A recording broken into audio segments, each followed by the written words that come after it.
Dele la bienvenida a nuestro siguiente invitado. Carlita. Me dicen si ya estamos o no estamos conectados, por favor. ¿Sí? Ahí está Doctor, nuestro invitado.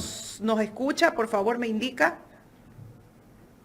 Doctor. Sí, buenos días. Muy Buenos buenos días, días, doctor Carla y Alberto Jaime, buenos Montenegro. días. Gracias por aceptar esta invitación aquí a Ecuador en directo y el programa Los Especialistas. Jaime. ¿Cómo le va, doctor? Gracias por estar con nosotros en esta mañana de este día lunes. Vamos a empezar con varios temas. Bueno, aquí hay muchas cosas que tratar el día de hoy con el doctor Montenegro. Primero yo quisiera pedirle el criterio de cómo ve al país en este momento, en medio de todo lo que se está viviendo, la violencia, el gobierno que está pidiendo incluso el alza del IVA del 12 al 15%, aunque el gobierno dijo en campaña que tenía un plan, que era el plan Fénix, y que ese plan iba a entrar a funcionar una vez que él asumía la presidencia. ¿Usted cree que existe un plan para combatir la inseguridad en este país, doctor? Buenos días, Carla, Jaime, ¿cómo han pasado? A ver, primero quiero pedirles disculpas que esté de forma vertical. Aquí todos mis hijos están con las clases telemáticas y consecuentemente no tengo otros dispositivos a la mano y por lo tanto estoy en el teléfono. En lo que se refiere a su pregunta, es importante destacar que los planes del presidente Noboa no se los ven en cuanto a lo que tiene que ver a la seguridad, ¿no? Porque estamos igual que antes. Aunque las cifras del gobierno dice que las muertes violentas, ahora nomás le escuchaba en un medio tradicional, que las muertes violentas han descendido de forma trágica, o digamos, han descendido de forma severa, dice él. Pero todos los días se ve lo mismo, todos los días se ven muertes. Hace unos 3 días creo que lo mataron a un fiscal. Eh, la función judicial está totalmente vulnerable a estos ataques, más aún los ciudadanos de a pie. Vemos en las redes sociales que lo que hacen los militares es maquillarles a las personas que toman detenidas, no hacen un debido proceso y es grave lo que están haciendo las Fuerzas Armadas y cómo están procediendo las Fuerzas Armadas en lo que tiene que ver a las detenciones que aparentemente están haciendo de personas que a ellos los tachan de terroristas, ¿no? Más tarde puede haber consecuencias en contra de estas personas, como, ojalá no pase, pero ejecuciones extrajudiciales, torturas, porque les comento que justamente hoy en la tarde tengo una audiencia de una persona que está privada de la libertad en la provincia del Napo. Y esta persona nos comenta que no les dan de comer varios días a las personas que están privadas de la libertad con prisión preventiva. Es decir, que personas que todavía gozan de su presunción de inocencia están siendo maltratadas, están siendo torturadas, aparentemente estarían siendo torturadas en los centros de privación de libertad, sin comer, agredidas físicamente por militares y policías. Y eso realmente es grave, porque aquí parecería que existe una cacería de brujas con el fin de decir, bueno, el plan Fénix está en marcha porque estamos maltratando a los privados de la libertad, o a las personas que encontramos por ahí les hacemos pintar los muros de los choneros, de los tiguerones, ¿no? Entonces, a mí no me convence, le cuento esto del plan Fénix, por un lado. Por otro lado, le acabo de escuchar también al presidente en la entrevista que dio a Teleamazonas, que el incremento en los 3 puntos al IVA será de forma temporal por alrededor de 18 hasta 24 meses, es decir, que no va a ser de forma permanente, felizmente. Sin embargo, en el caso de que sí se llegue a dar esto, ojalá que esos recursos sean bien aprovechados para la seguridad de las personas y para que los militares y que los policías hagan un buen trabajo, ¿no? Porque aquí el común y corriente de las personas está satisfecha o podría hasta ser chistoso que a una persona que la detienen por ahí le hagan cantar rulá o que le hagan, le maquillen, pero eso no es el fin. Con eso no ganamos nada. Aquí Doctor. la inseguridad está que campea. Y por otro lado, con esto quiero terminar la idea. A pesar de que la poca seguridad que tiene la Administración de Justicia y la Administración Fiscal, el comandante general de la policía está pidiendo que se levante la medida cautelar que se dictó a favor de la Administración de Justicia para que la Policía Nacional y el Ministerio del Interior brinden seguridad a los jueces y a los fiscales. Y teniendo en cuenta que estuvo dirigida en contra o esa obligación la tiene el ministro del Interior, pero bueno, ahorita no tenemos ni ministro del Interior. Doctor, volviendo al tema de las personas que son detenidas dentro de este estado de excepción y este estado de guerra que tiene contra el terrorismo el gobierno, está bien que a todo detenido lo acuse directamente el gobierno como terrorista. ¿Cómo se determina quién es terrorista y quién no es terrorista? Bueno, lo que está haciendo el gobierno parece que es tratando de juzgar por supuestos o por, ¿cómo le puedo decir? Por conjeturas, ¿no? Y que está prohibido totalmente en la Constitución, en el bloque de constitucionalidad y en la misma ley. Nadie puede ser juzgado por conjeturas o por supuestos. Aquí lo que pasa es de que estamos volviendo a la época de los años 80. Y usted estaba vestido de alguna manera, usted estaba vestido o puesto la camiseta del Che Guevara por la calle y decían, usted es terrorista, usted es de Alfaro Vive, y consecuentemente hay que maltratarlo y torturarlo. ¿Cómo se puede determinar que una persona es terrorista? Justamente una persona que adecúa su conducta a lo que determina el tipo penal de terrorismo. Una vez que eso pasa, cuando un juez o una autoridad competente lo determina, es ahí que se establece que una persona es terrorista. Pero lo que están haciendo la policía y los militares es con una persona que tiene seguramente una característica física, o habla de determinada manera, o tiene un tatuaje, la están acusando ellos, siendo jueces, prácticamente haciendo las veces de jueces, determinando que esta persona es terrorista. Mañana yo salgo con un tatuaje en uno de mis brazos y seguramente me llevan y me torturan y me apalean y me maltratan privado de mi libertad. Así de grave es esto.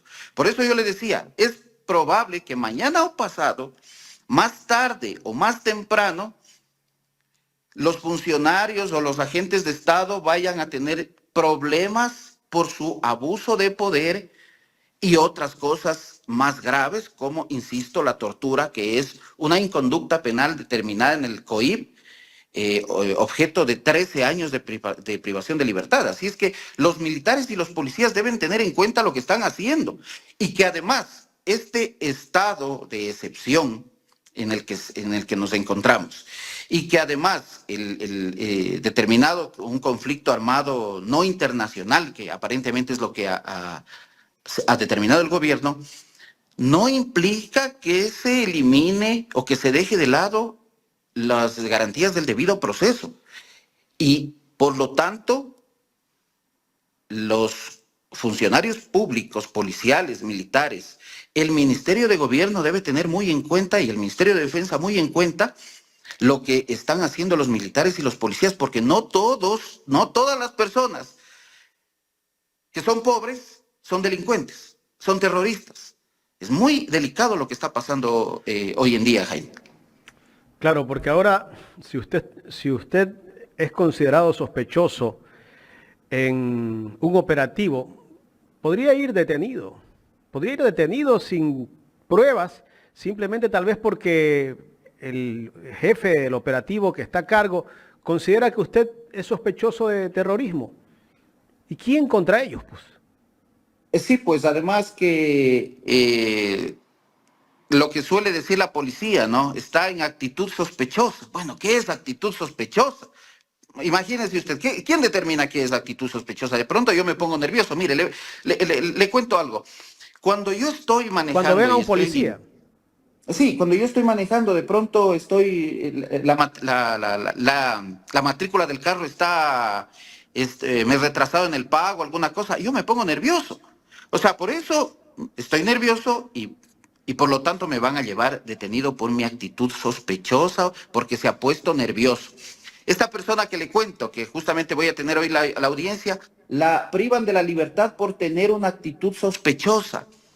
¿Quién no se pone nervioso si tienen 6, 7 policías armados con toda la intención de torturarme? Porque eso es lo que veo todos los días en las redes sociales, sí. en los videos. ¿Quién no se va a poner nervioso con eso? Y si es que alzo la voz, seguramente me van a golpear. Entonces, no es un justificativo que una persona se ponga nerviosa en un Estado constitucional, democrático y de derechos.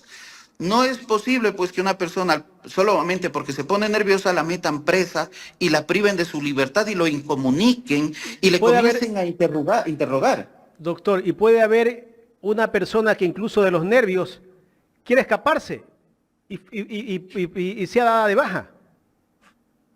Sí, mire, la doctrina penal, los estudiosos del derecho penal dicen que una persona incluso puede decir cosas autoincriminatorias cuando está expuesta o sometida a un interrogatorio. Por eso es que nadie puede ser o no puede existir como prueba en su contra una autoincriminación. Y aquí, imagínense, si yo me pongo nervioso, me voy corriendo, me meten un tiro, como ya pasó con el señor Olmedo. El señor Olmedo, el policía Olmedo, que fue confirmado su estado de inocencia en la Corte Nacional, eso es lo que hizo. Y que también será una conversación aparte, pero no es que Olmedo fue confirmado su estado de inocencia porque realmente no hizo nada, porque está bien lo que hizo Olmedo, sino que la fiscalía lo acusó por una cosa cuando tenía que haberlo acusado por otra. Es un error de la fiscalía lo que pasó con Olmedo. Entonces, con todas estas alas, entre comillas, que podría tener los militares y los policías, mañana, como usted dice, se pone nervioso, me doy a la fuga porque me van a garrotear los policías y me meten un tiro por la espalda porque dicen, no, pues es que aquí podemos hacer lo que nos dé la gana, porque el presidente dice que estamos en estado de guerra y miren, incluso yo pensaría que esto es una apología del delito, lo que está haciendo la policía y los militares al filmar, al grabar ciertos tratos degradantes en contra de ciudadanos. Porque filmar y reproducirlo por todas las redes sociales están haciendo una alabanza de una posible tortura. Entonces, lo que pasa es de que las Fuerzas Armadas y la policía, concretamente las Fuerzas Armadas, no están preparadas. Yo veo así claramente que las Fuerzas Armadas no están preparadas por este estado supuestamente de guerra en el que estamos. Doctor, justamente tomando en consideración el punto que usted acaba de decir en redes sociales, en los últimos días hemos visto que se ha viralizado un sinnúmero de videos. De hecho, por ejemplo, uno que me sorprendió mucho fue el de un joven, ¿no? Exactamente, pues no sabemos la edad, donde los militares lo maquillaban. Lo maquillaban y hacía aquel día que se veía bonito y lo tenían pues comiendo un banano y eso se viralizó y había críticas muy fuertes. Entonces, en base a este decreto de estado de excepción y a este conflicto interno, ¿no? que vivimos, cuál tiene que ser el actuar, porque por otra parte también ahí ya vemos que hay una especie de tortura, ahí ya vemos que hay una vulneración de derechos que va mucho más allá de aprender a alguien por supuesto o por sospecha. A ver, Carla, el actuar de la policía y de las Fuerzas Armadas tiene que ser respetuoso a al debido proceso y a los derechos humanos. Eso no significa que estemos defendiendo a los delincuentes. Cuando un terrorista, supongamos, una persona esté adecuando su conducta a ese delito, tiene que ser llevada a la autoridad competente. Pero si esta persona actúa o agrede a la policía tiene que actuar y tiene que hacer uso de las armas. La policía no puede dejar de usar su armamento y los militares tampoco cuando un ciudadano dispara en contra de la policía. Es una locura si dijéramos ese tipo de cosas. Pero si vamos con una persona que está desarmada, una persona que no tiene ni siquiera la capacidad para enfrentarse a todos los funcionarios que le están sometiendo, y encima de eso lo maquillan, lo hacen cantar, y en definitiva van en contra de la dignidad humana. Eso no está bien bajo ningún punto de vista. Eso solo nos demuestra que las Fuerzas Armadas, insisto, no están preparadas para este tipo de conflictos.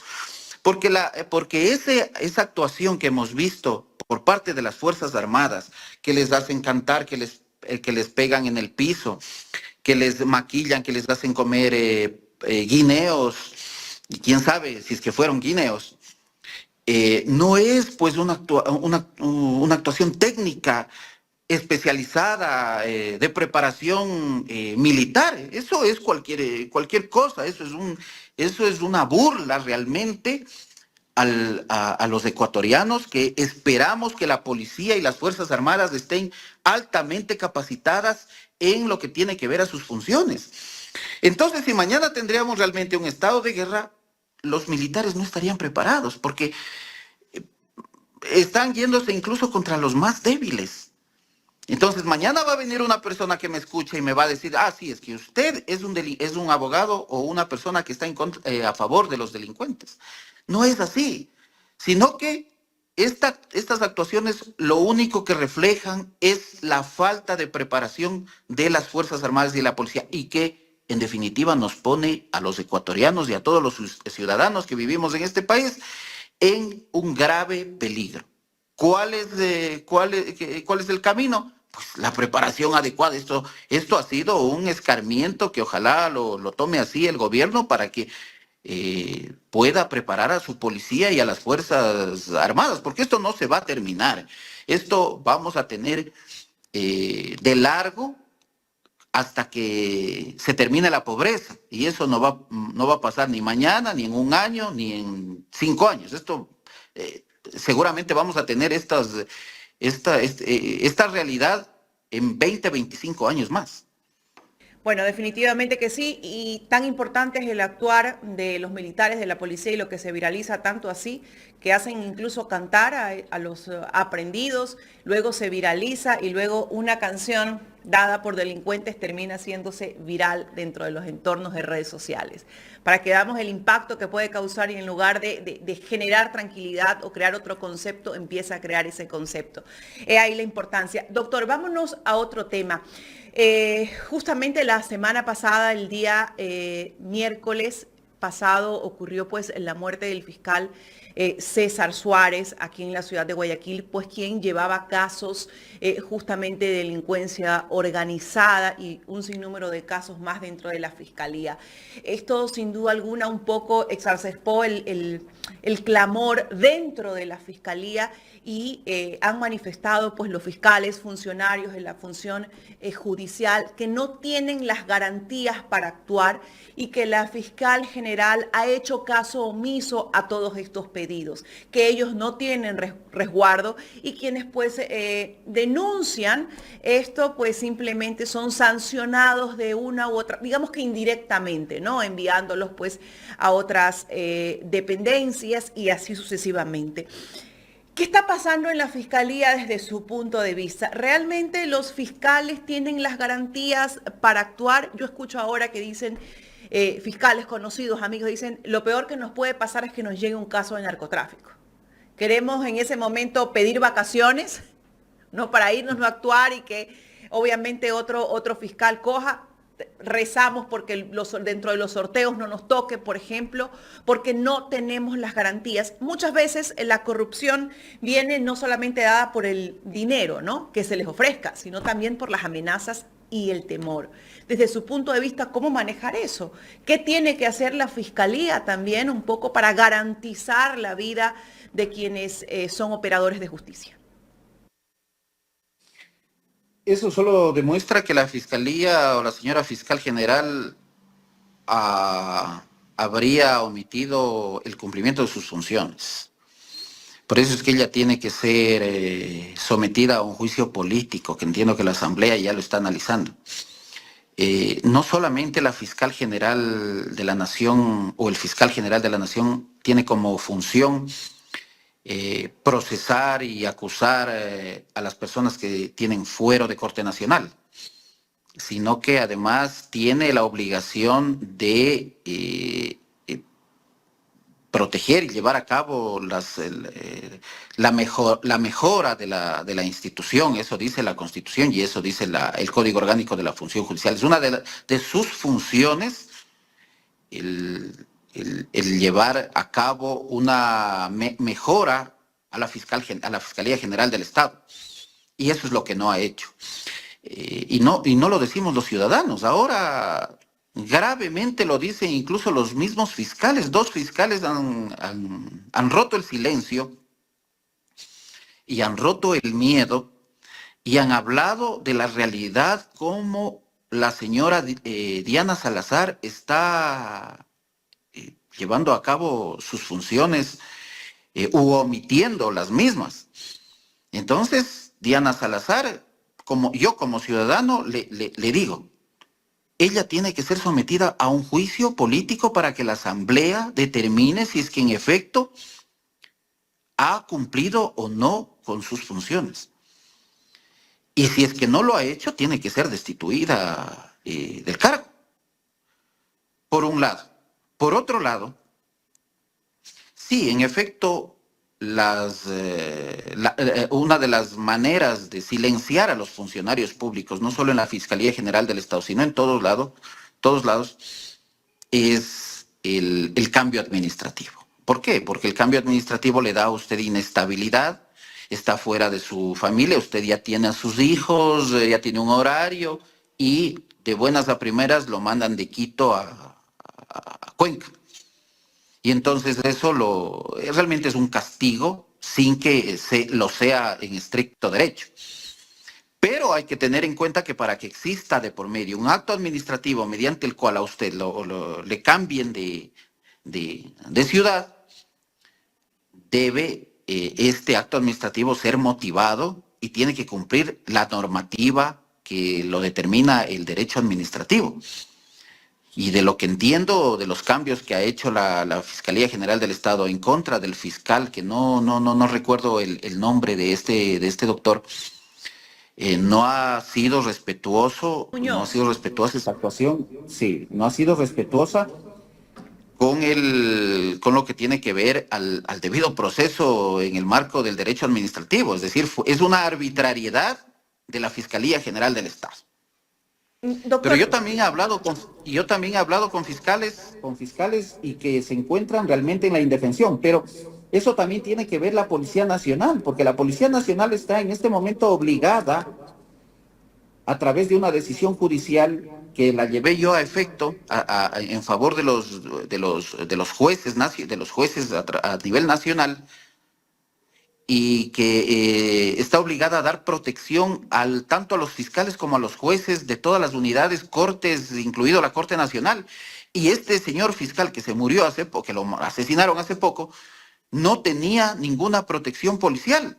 Y que incluso, como les había contado recientemente, el comandante general de la policía está pidiendo que se levante esa medida cautelar de protección a los jueces y a los fiscales de forma increíble, aun cuando sabemos en qué contexto vivimos. Sin duda alguna, en ese contexto no pueden trabajar ellos pues con las garantías necesarias. Está corriendo peligro su vida. Todo esto gira o digamos que se vuelve más fuerte en el ojo público, en la opinión pública, cuando se da a conocer pues el caso Metástasis. ¿Cuál es su opinión sobre este caso Metástasis que sin duda alguna conmocionó la política ecuatoriana? Y digo la política basada en que efectivamente se podría concretar que haya corrupción, que hay narcopolíticos y que nos deja pues a la ciudadanía sorprendidos. Hasta ahora en ese caso no se ve una persona procesada que sea un narcotraficante, eh, una cabeza, ¿no? Bueno, recién llegó Salcedo. Pero para serle franco, yo pensaría que ese caso, si es que se lo lleva respetando el derecho y los derechos y el ordenamiento jurídico, ese caso se va a caer. Yo tengo un cliente en ese caso. Él fue ordenado a través de una boleta que se traslade a la audiencia de formulación de cargos. La primera que hubo, me parece que fue el 15 de diciembre. Tenía la boleta y nunca lo llevaron, nunca lo procesaron. He solicitado a través de escritos que me notifiquen las diligencias que se den en ese caso y hasta la fecha no me han notificado nada. Realmente es una desorganización total ese caso. Si es que ese caso llega a un tribunal penal de la Corte Nacional y si ese tribunal actúa en derecho, es muy probable que puedan existir nulidades por vicios dentro de la instrucción fiscal e incluso dentro de la misma investigación previa. ¿Qué es lo que pasa? O sea, sí hay personas detenidas en ese caso. Está una fiscal que era de San Borondón, el mismo señor Salcedo, pues que obviamente con una alerta roja lo trajeron para acá, para Ecuador, desde Panamá. O sea, si hay gente que está detenida y que manifiesta que se han vulnerado sus derechos, que no se ha seguido el debido proceso. Exactamente. Existe gente. Mañana puede haber una sentencia, si es que llega a haber sentencia de gente inocente y también podría haber impunidad. Es decir, que gente que sí realmente cometió delitos de asociación ilícita o de lo que quiera, pero que no sean juzgados porque a la fiscal está llevando mal el juicio, porque la Fiscalía General del Estado está llevando, o podría estar, porque hay que ser cautos con lo que se habla también en contra de la fiscal, o al respecto de la Fiscal General del Estado, pero podría la Fiscal General haber llevado o estar llevando a cabo este proceso de forma que no de forma incorrecta, para ser más blando, de forma incorrecta este proceso penal del caso Metástasis. Sí, insisto, si es que un tribunal penal actuaría en derecho, ese caso se podría caer, o si es que no se cae, podrían haber inocentes sentenciados o impunidad.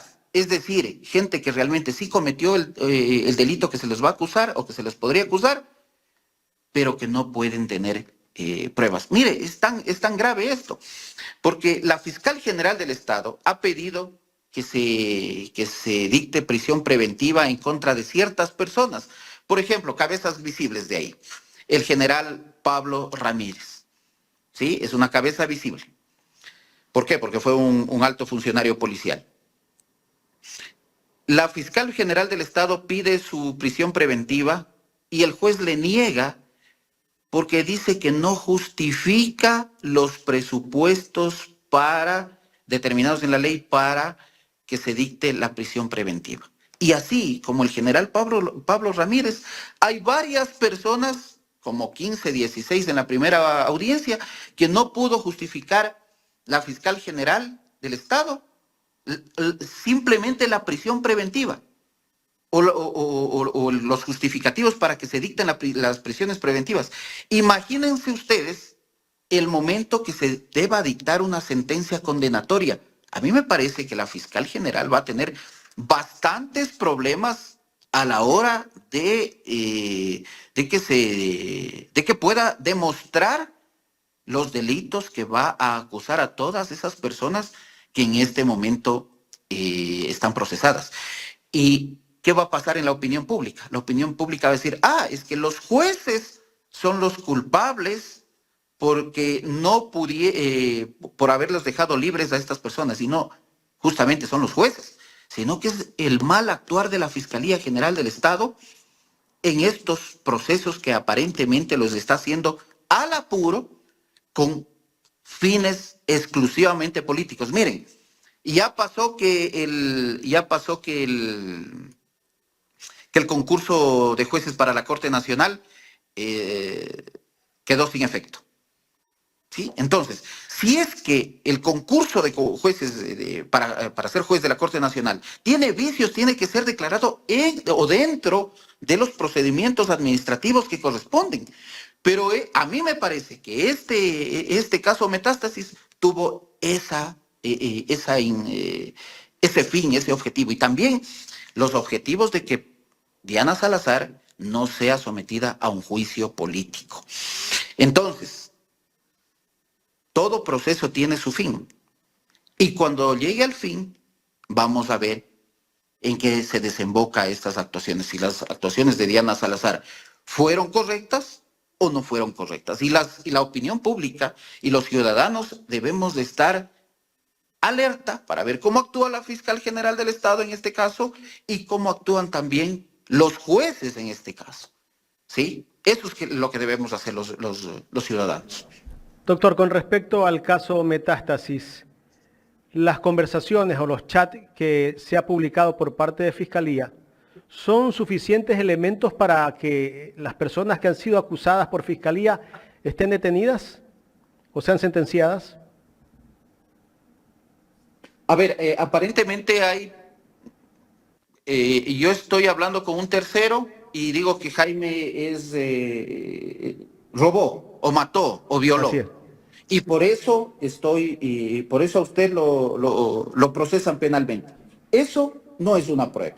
Si es que solamente la fiscal general del Estado va a presentar eso como prueba, van a confirmar el estado de inocencia de esa persona. O sea, la mayoría de los que están mencionados ahí pueden salir en libertad, de los que están presos. Totalmente, porque mañana dicen Alberto entre otras dos personas hablan que yo les pedí plata para darle a un juez y que para cohechar o para favorecerles de alguna manera. O sea, ellos comentan entre sí y me meten a mi preso. Eso no es una prueba para condenarme. Y si es que todos los procesados en este momento son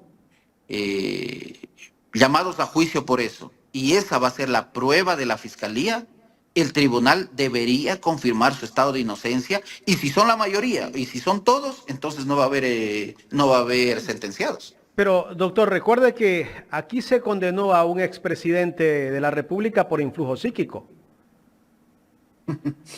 Bueno, pues, como yo les decía anteriormente, si es que el Tribunal Penal decide en derecho, pero lamentablemente ya tenemos esta experiencia, ¿no? En contra del presidente Correa, que lo sentenciaron sin pruebas, independientemente de que uno tenga una afinidad o no con este ciudadano que en algún momento fue presidente de la República. Uno tiene que actuar bajo lo que determina el derecho, porque mañana o pasado no le puede ocurrir a usted, a mí o a cualquier persona que porque por un supuesto o sin pruebas me encierren o me tengan desprestigiado toda la vida. Sí, entonces simplemente con fines políticos o con fines de persecución. Es decir que si es que el tribunal que llegue a conocer y a resolver este caso Metástasis actúa en derecho, y si es que simplemente las pruebas son chats de terceros, deberían confirmar el estado de inocencia. Pero lamentablemente ya tenemos malas experiencias con nuestra Corte Nacional, ¿no? Entonces puede pasar que no importa, lo importante es mandar preso al que es y al que no es, para satisfacer ciertas necesidades políticas de ciertos grupos de poder. Ujú. Doctor, pero también aquí hay que decir algo, ¿no? Se sentencia desde los medios de comunicación, desde ahí se hace linchamiento mediático o también se protege, ¿no? Se hace blindaje mediático, como en algún momento escuchamos a el ex candidato a la presidencia, Jan Topic, que dijo que otro candidato o ex candidato le había ofrecido vender blindaje mediático. Bueno, lo que pasa es de que los medios de comunicación tradicionales a veces hacen muy mal su trabajo, ¿no? Y entonces influyen también o tratan de influir en las decisiones de los jueces. Entonces los jueces se sienten presionados cuando conocen o resuelven uno de estos casos, y los mismos fiscales. Bien decía Carla, ojalá no me toque un caso de narcotráfico. Así también dicen los fiscales y los jueces cuando se trata de un caso de político, o que tiene estos tintes políticos o de intereses de esta naturaleza. Entonces los medios de comunicación, y eso no se va a terminar nunca. Aquí realmente estas personas que también tienen redes sociales, los mismos periodistas que trabajan en los medios tradicionales y que tienen miles de seguidores en las redes sociales, por ejemplo, lo tratan a Correa de prófugo.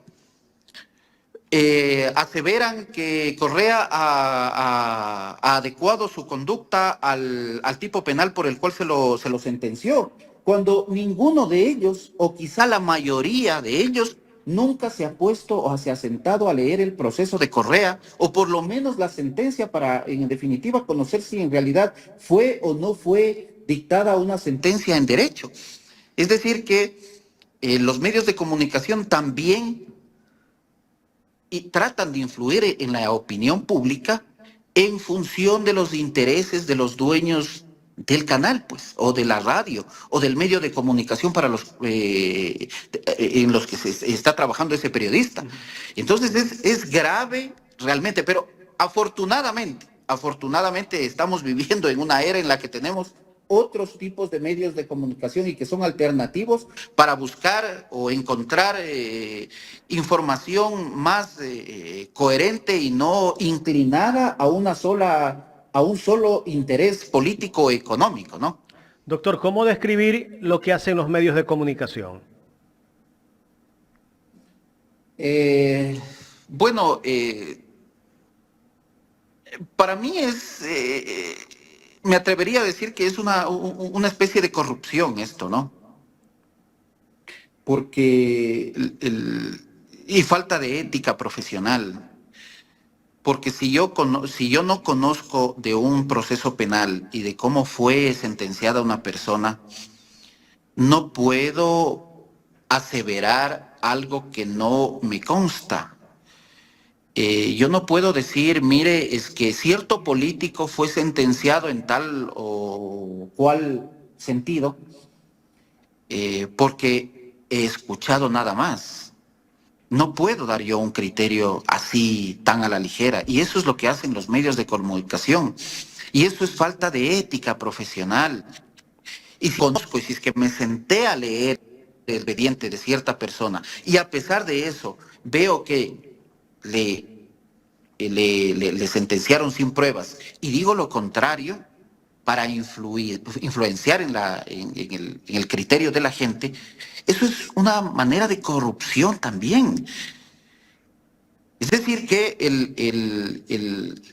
la prensa realmente, la actuación de algunos medios de comunicación, no todos, pero de algunos medios de comunicación, tiene estas graves falencias. Por eso es de que la recomendación, yo Yo lo hago, yo no veo televisión tradicional. Ahora lo vi porque estaba el presidente, iba a hablar en una entrevista en el Palacio de Gobierno. Pero de ahí normalmente no es lo conveniente. Uno tiene que seleccionar cuál es el medio de comunicación adecuado para que me dé información, la información correcta. Eso es lo que debemos, ese es mi criterio con respecto a la prensa. Doctor, ¿usted cree que en el Ecuador hay justicia selectiva? Totalmente, totalmente. A ver, esto primero es debido a la falta de preparación de los jueces y consecuentemente al miedo que podría un grupo de poder influenciarlo al juez para que dicte de la manera que ese grupo de poder quiere. Y pues eso hace que por ejemplo, las altas cortes dicten sentencias en función de los intereses políticos o económicos, pero no solamente las altas cortes, sino también los jueces de instancia. Aparentemente los jueces de las altas cortes son más preparados que los jueces de instancia, los jueces de la Corte Nacional, los jueces de la Corte Constitucional, pero definitivamente sí hay, en este país no se dicta sentencia en el marco de los hechos, con la realidad procesal ni con la realidad fáctica o la realidad de los hechos puestos a conocimiento del juez. Para nada. Si es que se trata de un juicio, de un expediente en el que hay intereses económicos o intereses políticos, corremos el riesgo de que los jueces no dicten en derecho. Por eso justamente lo que usted me decía. Ya tenemos el caso de un expresidente que fue sentenciado por influjo psíquico, y que esa sentencia es una vergüenza, es una demostración del sistema de justicia que tenemos, una justicia que podría ser catalogado como selectiva. Sin duda alguna, los tentáculos del narcotráfico, de la corrupción, han llegado pues a diversas instituciones públicas. Yo no sé, no me atrevería a decir que en todas las instituciones, directa o indirectamente. Pero una de las instituciones, aparte de Fiscalía, que más preocupa es el tema de la Policía Nacional. Y es súper preocupante, ¿no?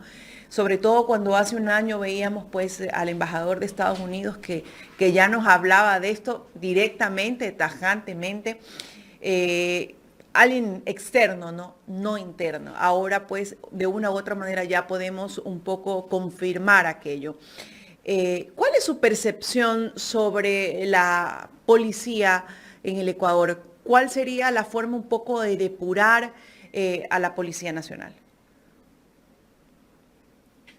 La policía en este momento tiene graves problemas de corrupción a la interna. Si es que realmente se hiciera una investigación, se abriese la realidad de la policía, nos quedaríamos asombrados de la podredumbre que parece que hay dentro de esa institución. Mire, hay intereses, podrían haber cambios administrativos para favorecer a ciertas personas. Hay mucha gente que está haciendo funciones o ejerciendo funciones que no tienen nada que ver con la policía o con su función policial. Hay pases también direccionados, habrían pases direccionados de ciertas personas que no están preparadas para un cargo o para otro, personas que se van al exterior para estudiar cualquier otra cosa menos algo que es relacionado con la función policial. Tal es el caso de que hace algunos años habían personas que estudiaban en la Universidad San Francisco mecánica, pagados por la policía, ingeniería mecánica, pagado por la policía, utilizando el sueldo de la policía y con el tiempo de la policía. Sí, así de grave es esto. Además, en definitiva, existe una suerte de selección para ciertos cargos o ciertas funciones solamente para un grupo de personas. Y eso hace que exista una tremenda corrupción. Entonces, y además que podría haber gente dentro de la policía que solamente entra con el interés de acercamiento a grupos delincuenciales. Entonces, ¿qué tiene que hacer? ¿Qué debe haber en la policía? En la policía debe haber una depuración que ya la hubo hace 10 años. Lamentablemente, hace 10 años se cometieron errores. Es decir, aparentemente se depuró sin que exista de por medio un respeto al debido proceso. Y eso ha hecho que muchas personas que fueron depuradas o sacadas de la policía, que hubo una cacería de brujas, el que es y el que no es. Y eso, más tarde, puede ser que muchas personas puedan regresar a la policía y tener varias o graves consecuencias económicas al Estado en función de las reparaciones económicas. ¿Qué es lo que tiene que hacer la policía? La policía tiene que dictar un reglamento de depuración interno para que de esa manera, respetuoso de la Constitución, todas las personas, todos los funcionarios policiales sean sometidos a esta depuración en donde ellos conozcan que se les va a hacer o a someter a esta depuración, conozcan que están siendo investigados y que además sepan que ellos tienen que abrir sus cuentas bancarias, abrir sus patrimonios, abrir sus contactos más cercanos para determinar si es que efectivamente tienen o no tienen que ser depurados. Entonces, luego de eso, sí, la policía tiene que sacar a las personas que no son óptimas o no están aptas para estar dentro de la Policía Nacional, porque la Policía Nacional está debilitada por todo esto que les acabo de contar. La Policía Nacional incluso tiene en sus filas, o tendría en sus filas, a gente que debería estar afuera. Hay generales de la policía en servicio activo que no pasaron o no rindieron sus declaraciones en la Contraloría. Hay un general Buenaño, lo digo con el apellido del señor, no me acuerdo el nombre. Este señor no pasó o no dio o no habría dado sus declaraciones juramentadas de bienes a la Contraloría General del Estado. Entonces, ¿cómo es posible de que un funcionario, un general de policía, no tenga o no haya cumplido con este requerimiento y esta obligación legal como funcionario policial? Entonces, todo esto hace que la policía, siendo una institución que nos llama o que es llamada a protegernos, tenga todo este tipo de falencias. Si es que el presidente de la República, a través del Ministerio del Interior, que lamentablemente no hay Ministerio del Interior, pero a través de la ministra de Gobierno, hacen una investigación intensa y profunda de cómo se está manejando esa institución, van a ver que cómo está manejada esa institución es una de las razones por las cuales el ciudadano está en este momento desprotegido por este tipo de falencias que existen dentro de una institución que tiene que ser el ejemplo de los ciudadanos. Y además, que cuando nosotros llamamos a la policía, debemos sentir la seguridad que nos van a venir a proteger, no a vulnerarnos más de lo que estamos. Doctor, yo no sé si usted de pronto ha visto la noticia, pero el director de la ISPOL, el coronel, ¿no? Renato González hizo pública una denuncia donde manifestaba que habría un depósito en su cuenta de $258,000. ¿Qué nos pone a pensar esto? Que hay personas que tienen acceso, conocen de repente de estos funcionarios que se encuentran involucrados en algún tema. ¿Qué nos pone a pensar esto, por ejemplo? Y ahí es cuando la ciudadanía dice, ¿por qué a él? ¿Qué hay ahí? ¿Qué hay más a fondo? A ver, lo que pasa es de que el coronel Renato González está manejando un tema muy delicado que ha sido dentro de una institución que es el ISPOL, que ha sido objeto de corrupción, objeto de, entiendo, de desviación de fondos de esa institución. Y eso lo hace un blanco visible para poder desprestigiarlo. Yo no me atrevería a decir aún que el coronel González está, por esta actuación, podría él estar enmarcado o dentro de una cuestión de corrupción. No podría yo decir una cosa de esas, ni tampoco sospechar por eso, sino que es a prima facie pensaría que es una suerte de deseo de desprestigiar a esta persona que está en sus manos este tema tan delicado del ISPOL, ¿no? Eso ya pasó, no sé si ustedes recuerdan, en el año 1985, con un ministro del Interior en Colombia, que se llamaba... Ay, se me va el nombre, pero bueno, recibió un cheque, aparentemente estaba girado un cheque a su nombre de varios millones de dólares. Entonces fue con el afán de desprestigiarlo y bueno, después lo asesinaron a Rodrigo Lara Bonilla, se llamó este ministro en la época de Pablo Escobar.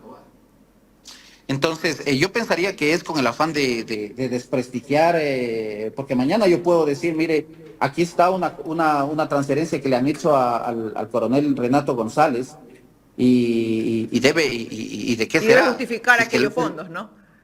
Exactamente, y él tiene que justificar esos fondos. Pero lo que también llama la atención es que, ¿quién es? Porque si yo hago o más bien dicho, si yo recibo una transferencia, se sabe claramente de quién es, quién me hizo la transferencia y a través de el número de la cuenta que me hizo la transferencia, ¿no?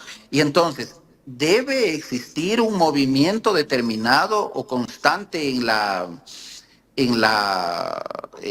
entidad bancaria de quién es el titular de la cuenta, cuáles son los movimientos de esa para que haya tenido ese disponible de más de $258,000 y transferir. Que dicho sea de paso, si es que yo me compro mañana un carro de $10,000, $12,000, la entidad me pide un justificativo de la transferencia que estoy haciendo. Es decir, que no es nomás de hacer de 200,000, de 500,000, de $1 millón las transferencias. Doctor, pero bueno, esto nos llama la atención, bueno, porque él mismo lo hizo público, pero también luego vemos dentro de la investigación de Fiscalía que hay policías de rangos menores que resulta que casi son millonarios. Sí, lo que pasa es de que justamente no hay un control dentro de la policía. La policía se les fue de las manos. Mire, yo he sido policía he sido abogado de varios. Y uno llega y los policías andan en carros con vidrios polarizados, andan en carros blindados, y no pasa nada. Y esos carros están estacionados en los cuarteles. Entonces, a la policía realmente se les fue de las manos desde hace unos 6 años atrás, porque no hay ni siquiera un control, no hay, ya le digo, un general no habría presentado su declaración juramentada de bienes. Entonces, si un general lo hace, imagínese un policía, un capo, un subteniente, un teniente, un capitán. Y pues esto de que usted dice que hay policías que parecerían que son millonarios, es porque aparentemente podrían estar muy cerca de grupos delictivos. Suena duro decirlo, pero es la verdad. Y nadie se hace cargo de eso. ¿Usted le ha escuchado al presidente de la República hablar de una investigación de cómo se lleva a cabo la policía, cómo se la administra? En ningún momento se le ha escuchado. El anterior presidente, el señor Lazo, en ningún momento lo hizo. En ningún momento ni siquiera habló. Y el peor aún, el señor Moreno. Esa gente no sabe cómo es la policía, cómo funciona la policía. La policía es una institución bastante sui generis dentro del país. No es tan fácil, es muy compleja entenderla y muy compleja el hecho de manejarla. Entonces, las autoridades tienen que hacer estudios profundos con expertos dentro de esta institución que realmente ha sido abandonada por la administración pública. Mire, al tal punto que en este momento no hay un ministro del Interior, o sea, no hay un ministro de Policía. Y la policía no tiene, en definitiva, un representante en este momento. Antes del 2011, del 2012, el representante legal de la policía era el comandante general de policía. Después llegó a ser el ministro del Interior. Pero en este momento no tenemos ministro del Interior. Entonces, ¿quién representa a la policía? Si ni siquiera existe una representación de la institución. ¿Cómo queremos que esté bien llevada ese organismo del Estado? Entonces, es grave y el presidente Noboa, si es que quiere tener o hacer algo icónico en favor del ciudadano y de la seguridad nacional, debe adentrarse a la administración de la policía, primero por las cabezas. Yo sé que ya él hizo una depuración de generales. Los desvinculó a ciertos generales o les pidió la renuncia de ciertos generales. Pero eso no basta. La podredumbre está en todos los grados, en todas las oficinas, en todos los cuarteles de la policía. Y eso debe el gobierno central, que es su obligación, la función ejecutiva, debe ponerse a trabajar en eso. Y les aseguro, o más bien dicho, podría apostar que este gobierno tampoco lo va a hacer. Ya se le va a acabar su administración, parece, el tiempo pasa muy rápidamente, un año, y no lo va a hacer. ¿Por qué? Porque no existen asesores, o parece que no existen asesores que le digan a los presidentes lo que, perdón la inmodestia, lo que les estoy diciendo yo. Porque yo, perdón que hable en primera persona, fui hijo también de un oficial de policía, o soy hijo de un ex oficial de policía, y que conozco a la interna cómo es esa institución, y cómo es ahora esa institución, y cómo se ha ido transformando esa institución con el pasar de los años. Y nadie se preocupa. ¿O será que no les interesa? ¿O será que eso está bien para seguir en un país lleno de corrupción y de inseguridad? Doctor, el tiempo va a ser muy corto para que este gobierno pues pueda corregir lo que se está dando en todas las funciones y en todos los sistemas del país. Queremos agradecerle por el tiempo, hemos conversado de distintos temas y yo creo que pues nos faltaría muchísimo más para poder ir determinando las causas, los efectos y sobre todo también cómo contrarrestar todo lo que vive nuestro país. Queremos agradecerle, esperamos pues tenerlo en una próxima ocasión. Muchas gracias a ustedes, Jaime y Carla. Un abrazo y un saludo a todos. Gracias al doctor Alberto Montenegro, jurista, conversando con Ecuador en directo en esta mañana de este día lunes.